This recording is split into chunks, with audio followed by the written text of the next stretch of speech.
Hello दोस्तों, नमस्कार and welcome to GS point. मैं रत्नेश कुमार गिरी आपका एक बार फिर से जीएस पॉइंट में स्वागत करता हूं। तो दोस्तों, इससे पहले मैंने आपका जो है भारत के इतिहास को 3 भागों में वर्गीकरण किया है, उसका वीडियो पढ़ा दिया है। जैसे प्रागैतिहासिक किसको बोलते हैं, आद्य ऐतिहासिक काल किसको बोलते हैं, ऐतिहासिक काल किसको बोलते हैं। तो आज जो है हम लोग मोस्ट इम्पोर्टेंट चैप्टर जो है सिंधु घाटी सभ्यता उसको पढ़ने जा रहे हैं।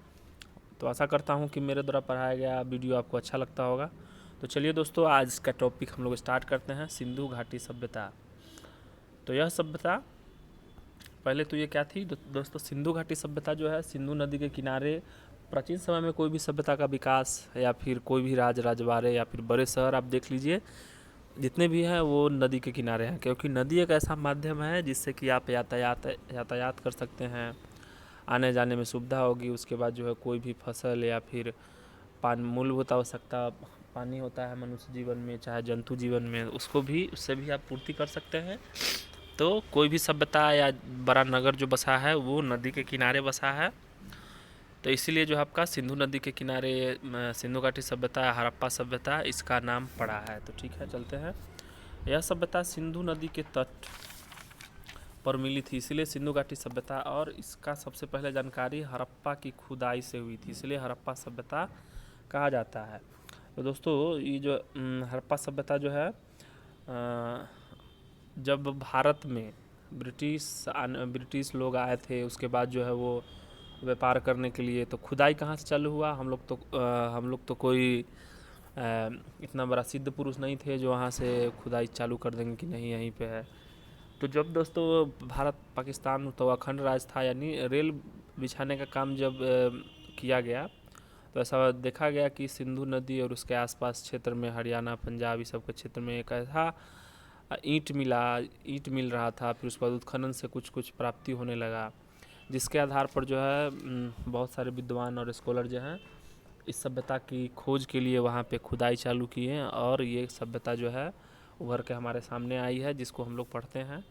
तो ये सिंधु नदी के तट पे मिली थी, इसीलिए इंडस वैली सिविलाइजेशन या सिंधु घाटी सभ्यता बोलते हैं, या इस हड़प्पा सभ्यता कहा जाता है। ठीक है, या हड़प्पा सभ्यता भी कहते हैं, जो रावी नदी किनारे है। तो सिंधु घाटी सभ्यता का विचार 2500 ईस्वी पूर्व से 1700 ईस्वी पूर्व तक माना जाता है। तो ये कार्बन C14 एक पद्धति होता है जिससे कि जीवाश्म की उम्र का पता लगाते हैं। जी विलार्ड जो है उसका खोज किए थे C14 का। तो इससे जो है उसका सर्वमान्य काल 2500 BC से 1700 BC तक माना जाता है। ठीक है, सिंधु घाटी सभ्यता विश्व की सबसे पहली शहरी सभ्यता थी। तो आप शहरी सभ्यता कैसे कह सकते हैं, क्योंकि देखिए दोस्तों, शहर में क्या होता है, नाली का उत्तम प्रबंध रहता है, कचरे का उत्तम प्रबंध रहता है, घर मकान ये सब जो है सुसज्जित तरीके से बनाया जाता है। तो इसमें क्या थी, सिंधु घाटी सभ्यता में मकान जो है चौकोर पे था, उसके बाद नाली जो है ढका हुआ था, नाली बनाने का साक्ष्य था। तो इसी के कारण जो है वो शहरी सभ्यता नाम पड़ा। लेकिन आपको फिर आर्य सभ्यता यानी ऋग्वैदिक काल में जाएंगे, आर्य सभ्यता जो होगा, वैदिक सभ्यता, ये सब क्या हो जाएगा, ग्रामीण सभ्यता हो जाएगा। ठीक है, इसका जानकारी जो है चार्ल्स मैसन ने सर्वप्रथम 1826 में इनकी जानकारी दी थी। ठीक है, सिंधु घाटी सभ्यता का। और इस सभ्यता को मूलतः दोस्तों सिंध सभ्यता, सिंधु घाटी सभ्यता या हड़प्पा सभ्यता के नाम से जाना जाता है। 1921 में तात्कालिक भारतीय पुरातात्विक विभाग ने महानिदेशक सर जॉन मार्शल के समय में राय बहादुर साहनी ने हड़प्पा की खोज की थी। किसने किया था, राय बहादुर दयाराम साहनी ने किया था, 1921 में किए थे। और ये जो भारतीय पुरातात्विक सर्वेक्षण विभाग जो है ये करजन के समय में 1901 में आया था। तो आप इसको भी याद रखिएगा। इसके बाद दोस्तों कुछ कथन है इसके बारे में, मतलब पिग्गट महोदय, यानी पिग्गट एक स्कॉलर थे, इन्होंने बोला था हड़प्पा और मोहनजोदड़ो एक विस्तृत साम्राज्य की जुड़वा राजधानी है। और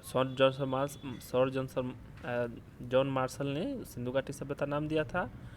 तो इस सभ्यता का विकास पराकाष्ठा का समय रहा था। इसका समकालीन सभ्यता भी थी मेसोपोटामिया तथा मिस्र की सभ्यता। तो चलिए हम लोग नेक्स्ट चलते हैं। दोस्तों, इससे पहले मैंने जैसा कि इस भारत का प्राचीन इतिहास को कराया था, तो भारत का प्राचीन इतिहास में क्या क्या था एक बार रिकॉल कर लेते हैं इसको।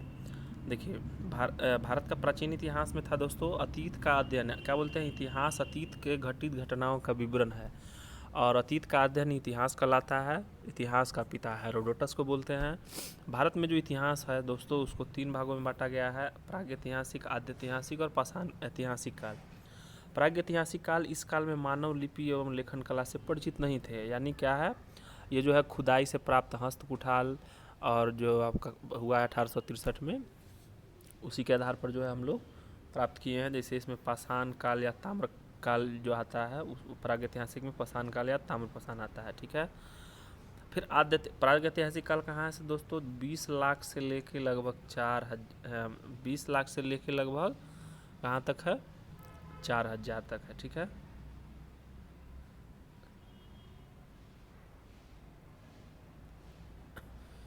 और कभी कभी जो है आपका 2500 तक भी दे देता है, यानी याद रखिएगा 20 लाख से 4000 तक, ठीक है।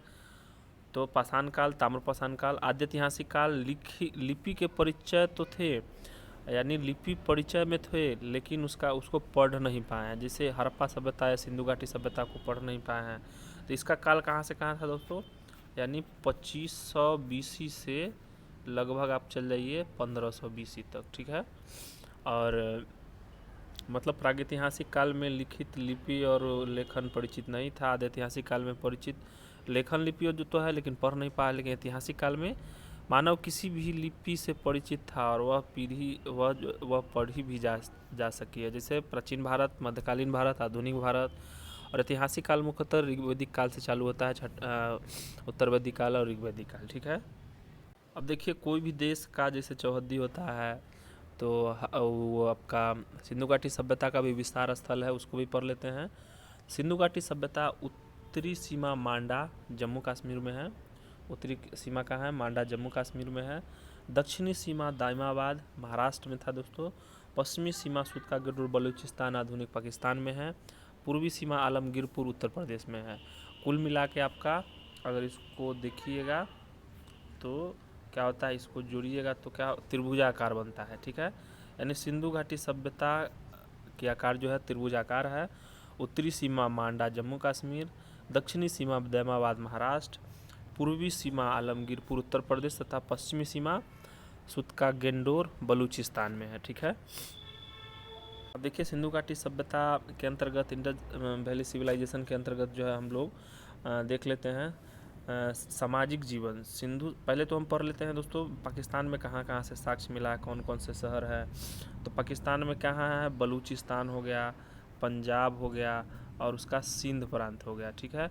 भारत में तो बहुत है, पंजाब, गुजरात, राजस्थान, हरियाणा, पश्चिमी उत्तर प्रदेश, जम्मू कश्मीर, पश्चिमी महाराष्ट्र। तो ये थे स्थल जहाँ से मिले हैं। अब सामाजिक जीवन में चलते हैं, सिंधु घाटी सभ्यता का सामाजिक जीवन कैसा था।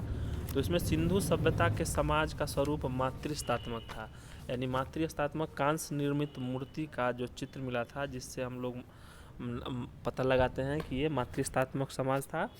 और सिंधु घाटी सभ्यता का जो है समाज जो 4 वर्गों में विभक्त था, ठीक है।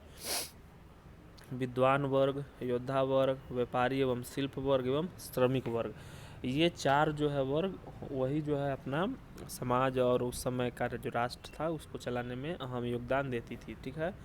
भोजन क्या था सिंधु घाटी सभ्यता का, सिंधु सभ्यता के लोग शाकाहारी एवं मांस दोनों प्रकार के भोजन करते थे, ठीक है। और सोमरस एक होता है उसका पान करते थे, ठीक है। पासा यानी चौसा भी खेलते थे।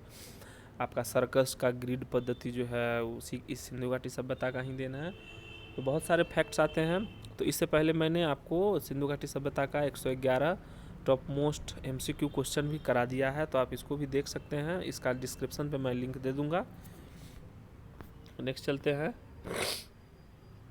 नगर नियोजन यानी नगर में किस प्रकार की व्यवस्था थी। सिंधु सभ्यता के नगर विश्व के प्राचीनतम सुनियोजित नगर में से एक थे, जिसके कारण इनको नगरीय सभ्यता कहा गया है, ठीक है। हड़प्पा और मोहनजोदड़ो के मकान के निर्माण में सामान्य पक्की ईंट का प्रयोग होता था, ठीक है। नाली बनाने के लिए जो है पक्की ईंट का और घर बनाने के लिए कच्ची ईंट का प्रयोग होता था, ठीक है। इसको याद रखिएगा आप लोग। सिंधु सभ्यता में जो मकान के दरवाजे होते थे वह मुख्य सड़क पर न खुलकर पीछे की ओर गलियों में खुलते थे, मतलब मुख्य सड़क पर नहीं खुला हुआ रहता है, पीछे की ओर गलियों में खुला रहता था, ठीक है। सिंधु सभ्यता में सर्वाधिक चौड़ी सड़क मोहनजोदड़ो से प्राप्त हुए हैं, जिसकी चौड़ाई लगभग 10 मीटर है। ठीक है, अब मोहनजोदड़ो का अर्थ क्या होता है? मृतकों का टीला होता है। और दोस्तों याद रखिएगा, मोहनजोदड़ो हड़प्पा को एक जुड़वा राजधानी किसने कहा था? पिग्गट महोदय का कथन था। ठीक है, सामान्यतः मकान में 4-5 कमरे बनाए जाते थे। मकान में आंगन, रसोई घर, स्नानागार, कुएं तथा कुछ बड़े घरों में शौचालय भी मिले हैं। इसलिए जो है इनको नगरीय सभ्यता के अंतर्गत रखा गया था। और देखिए, ढकी हुई नालियाँ भी मिली है, ढकी हुई नालियाँ भी मिली है, जिससे नगर निगम, नगर परिषद हम लोग के यहाँ नाली को क्या करता है? बना के ढकता है। मतलब उस समय इतना आदमी का सेंस ऑफ ह्यूमर काम करता था कि नाली से जो है तरह तरह का बीमारी हो सकता है, जिसके कारण जो है वो ढकी हुई नाली और स्क्वायर या चौकोर शेप में जो है वो बनाते थे। ठीक है, अब चलिए हम लोग एक एक पॉइंट को डिस्कशन करेंगे। सिंधु घाटी सभ्यता से हड़प्पा से क्या क्या मिला है। तो देखिए दोस्तों, हड़प्पा क्या है? इसकी खुदाई दयाराम सर ने 1921 में की थी। हड़प्पा रावी नदी के तट पर है।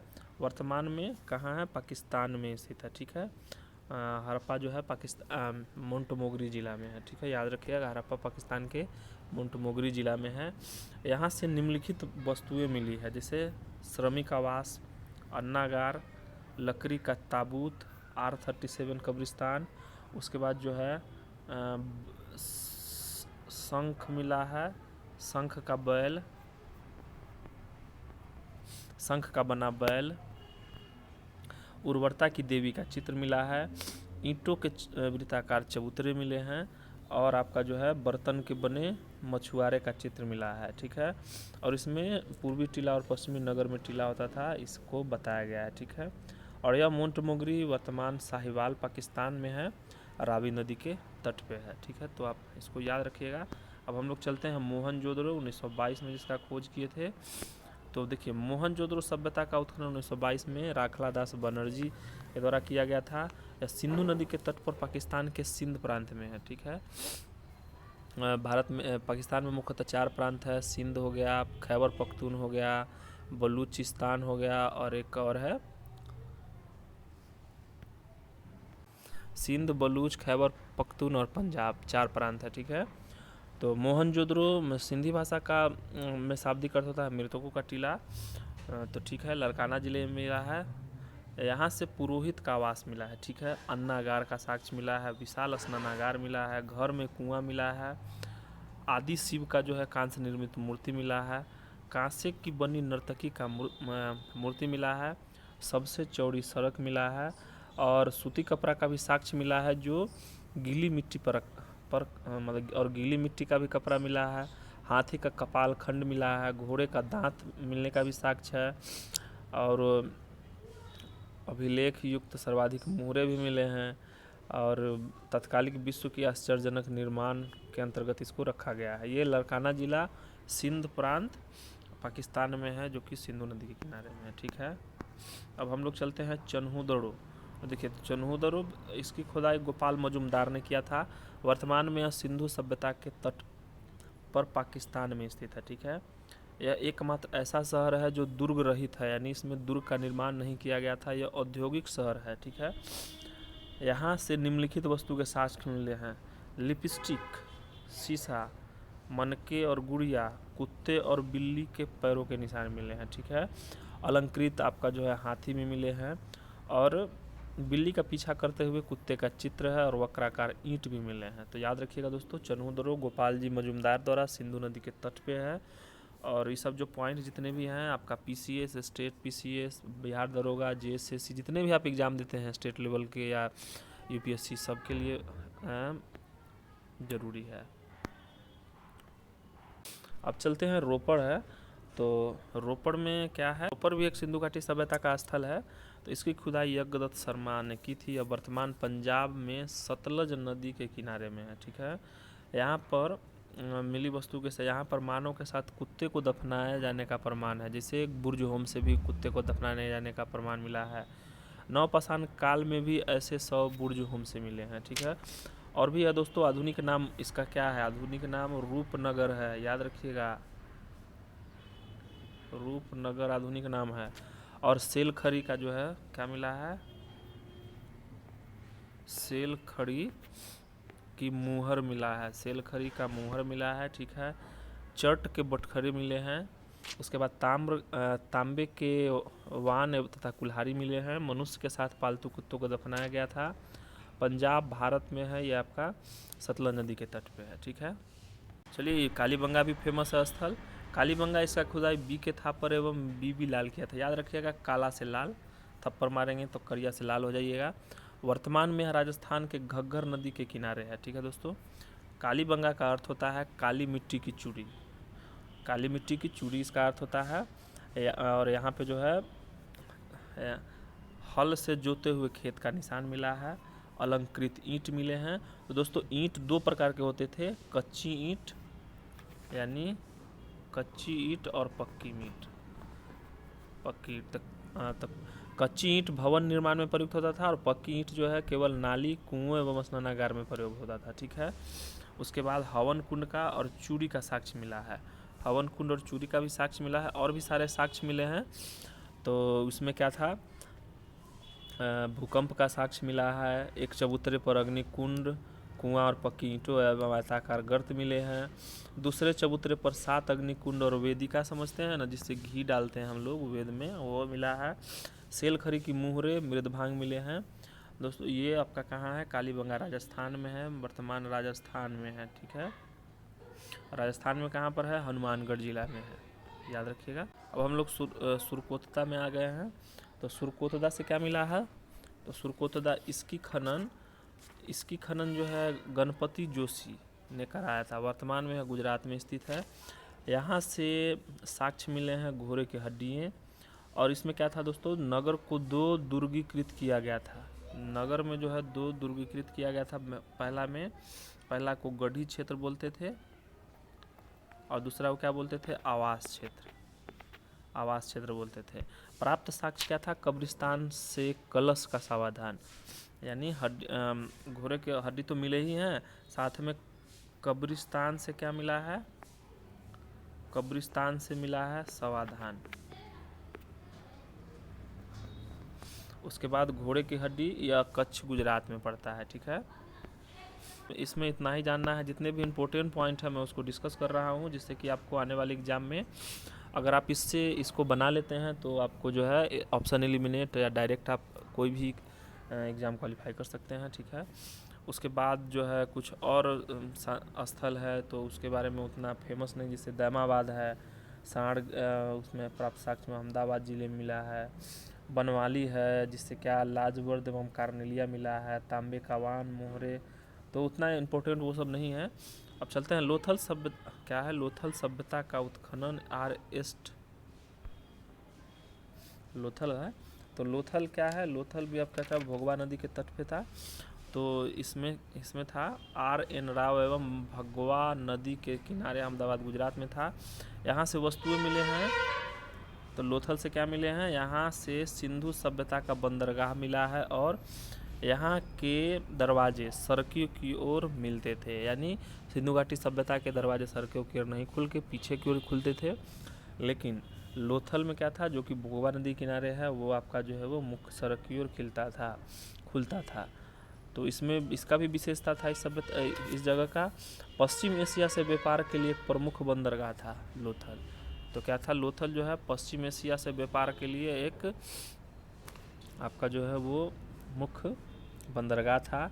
जहाज़ों की गुडी यानी डॉकयार्ड था यहाँ से साक्ष्य क्या क्या मिले हैं, यहाँ से साक्ष्य मिले हैं फारस का मुद्रा मिला है,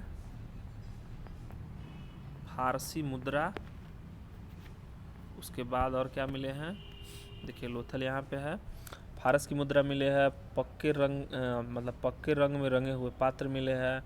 लोथल से जो है चावल और बाजरा का साक्ष्य मिला है, क्या मिला है, यानी धान और बाजरा का मिला है, ठीक है, बाजरा का। उसके बाद क्या है, उसके बाद जो है 3 युग समाधि भी मिला है। 3 युग समाधि लोथल से मिला है, लेकिन दमदमा से 3 समाधि मिला है, ठीक है। अहमदाबाद जिला गुजरात में है, भोगवा नदी के तट पे ये जो है लोथल बसा हुआ है, ठीक है। तो आप गेस कर सकते हैं, इसमें जितने भी आपका स्थल है कोई ना कोई एक नदी के किनारे है।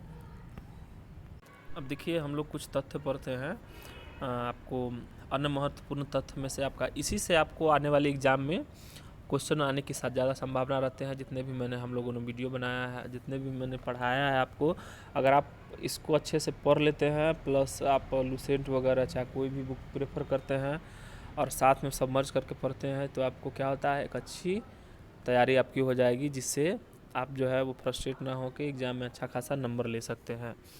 और इस अन्य महत्वपूर्ण तथ्य में क्या है, सिंधु सभ्यता को हड़प्पा सभ्यता, सैंधव सभ्यता या कांस्य युगीन सभ्यता ही बोलते हैं। जैसा कि क्या था, तांबा का प्रयोग हुआ था, फिर बाद में कांस्य हो गया, तांबा और टीन के साथ मिलाएं उसको।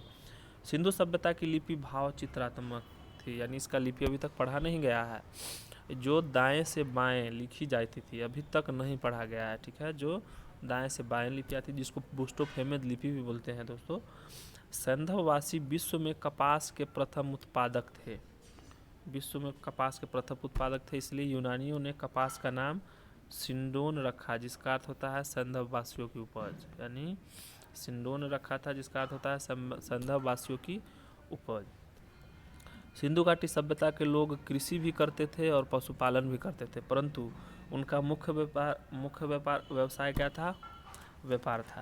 यानी सिंधु घाटी सभ्यता के लोग कृषि भी करते थे और पशुपालन भी करते थे, और उनका मुख्य व्यवसाय क्या था, आपका व्यापार था। और उसमें जो है कुब्बड़ वाला सांड जो है वो आपका पूजनीय था। उसके बाद आपका एक सींग वाला हिरन जो है वो भी पूजनीय था। तो पशुपति भगवान जो है, जिसमें दर्शाया भी गया है बहुत सारे आपका जो है जानवरों को, बहुत सारे जानवरों को दफनाया, मतलब दर्शाया भी गया है। जो सभ्यता के लोग माप तौल से परिचित थे, मतलब इस सभ्यता के लोग जो है माप तौल से परिचित थे, और वस्तु विनिमय पद्धति भी था। यानी अगर आपके पास कोई एक्स्ट्रा चीज़ है, जैसे चावल आपके पास खपत से ज़्यादा है तो आप हमको दे दीजिए, गेहूँ मेरे पास है तो मैं आपको दे देता हूँ। वस्तु विनिमय यही था, क्योंकि उस समय, उससे पहले जो है मुद्रा का उतना अभाव था, तो मुद्रा जो है उतना प्रचलन में था नहीं, इसीलिए आपका जो है वस्तु विनिमय प्रणाली भी उस समय चलता था। अब है, सिंधु सभ्यता के लोग लोहे से परिचित नहीं थे। आपका लोहे से परिचित कब हुए, वैदिक सभ्यता में हुए, जो कि मेरा नेक्स्ट वीडियो आएगा, वैदिक सभ्यता आएगा। तो आप ऐसे ही जुड़े हुए रहिएगा मेरे साथ। मैं आपको आने वाले एग्ज़ाम से, रेलवे एग्ज़ाम से पहले मैं पूरा कोर्स जो है कंप्लीट करवा दूंगा, मैथ्स आपका जो है हिस्ट्री, पॉलिटी, ज्योग्राफी का, ठीक है। सिंधु सभ्यता के लोग लोहे से परिचित नहीं थे। ये वैदिक सभ्यता में लोहे से परिचित हुए थे, जिसको क्या बोलते थे, कृष्णयास्क बोलते थे, ठीक है।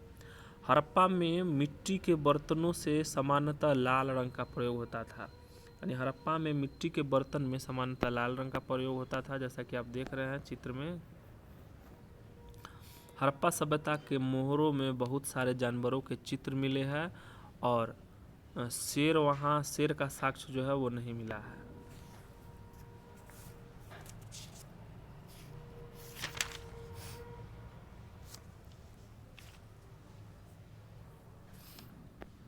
शेर का साक्ष्य वहाँ पे नहीं मिला है। तो देखो, आपको पूछेगा मोहनजोदड़ो से प्राप्त या कि पशुपति शिव की मुहर जो है, तो उसमें क्या है, कुल 5 प्रकार के जानवर है लेकिन 6 पशु है। 5 प्रकार के जानवर है लेकिन 6 पशु है, ठीक है। जिसमें से बाएं में क्या था, गैंडा एवं भैंसा, नीचे में क्या था, 2 हिरन था, और दाएं में बाघ एवं हाथी का था। यानी शेर का जो है वो चित्र जो है वो नहीं मिला है, ठीक है। और लोहे का अभाव था इस सभ्यता में। सोना, चांदी, तांबा व कांसे की जानकारी थी।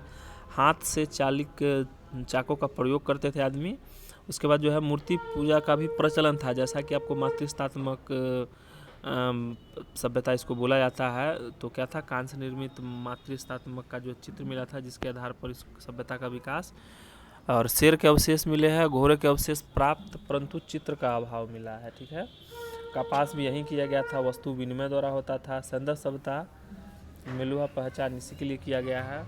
और कुब्बर वाले बैल और एक श्रृंग वाले जो है बैल जो है वो ज़्यादा फेमस थे, ठीक है। तो मैं ज़्यादा समय नहीं लूँगा इस वीडियो में, क्योंकि बहुत बड़ा बनाने से कोई फ़ायदा नहीं है। आपको जो मैं कम टू द पॉइंट जो बताता हूँ, बस आप उसको याद करते चलिए। हड़प्पा सभ्यता की मोहरों से सेल खड़ी का इस्तेमाल मुख्य रूप से किया गया है। तो इसमें तो मैंने बताया था अभी तक, सेल खड़ी का किया गया था।